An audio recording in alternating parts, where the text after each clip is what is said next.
The North Atlantic Treaty Organization, NATO, should establish a no-fly zone over Ukraine.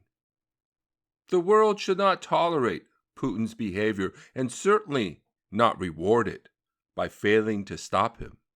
We simply cannot let threats keep us from defending the rights of free nations. We can't just say, oh, well, there goes Ukraine. Another democracy bites the dust. We must defend democracy in Europe. We can't let threats cause us to cower in a corner.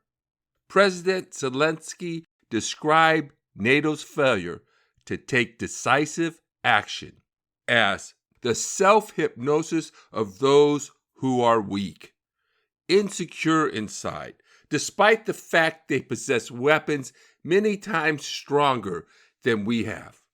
Putin has already brought another foreign power into the war. We have world support for everything but a no-fly zone. What is NATO waiting for? Failing to defend free nations has consequences. We don't know what will happen if NATO establishes a no-fly zone over Ukraine, but we do know what will happen if it doesn't. Putin will overrun Ukraine and slaughter hundreds of thousands of people. Will we allow Ukraine to become another Syria? World wars start with inaction. Remember the saying, first they came for the Jews, but I wasn't a Jew, so I didn't speak up? We are talking about the exact same thing here. Failure to respond in a decisive way to acts of impunity only encourages similar behavior.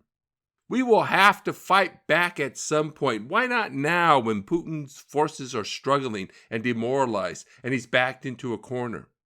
Remember, China is watching and supporting Putin. There are factors to consider other than fear. These include NATO's capability, the chance of success, the importance of the objective, and the consequences of inaction.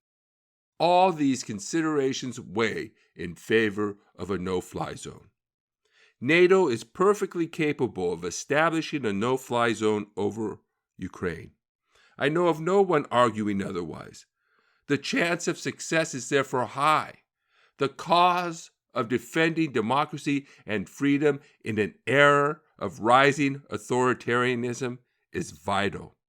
We cannot afford to keep losing democracies if we expect to keep the forces of authoritarianism at bay. The consequences of inaction are dire. Millions dead or displaced, a decimated nation, and a dangerous dictator emboldened and empowered. Democracy is collapsing worldwide. The Economist Global Democracy Index downgraded the United States from a full democracy to a flawed democracy after 2020. The United States is now ranked 25th among the world's democracies. The Economist magazine recently reported that more than half of the world's population lives under authoritarian regimes. These global trends put democracy at risk everywhere. We can't keep losing democracies around the world and expect to successfully confront our world's problems. We are headed toward a world ruled by tyrants. The global collapse of democracy bodes ill for humanity's survival.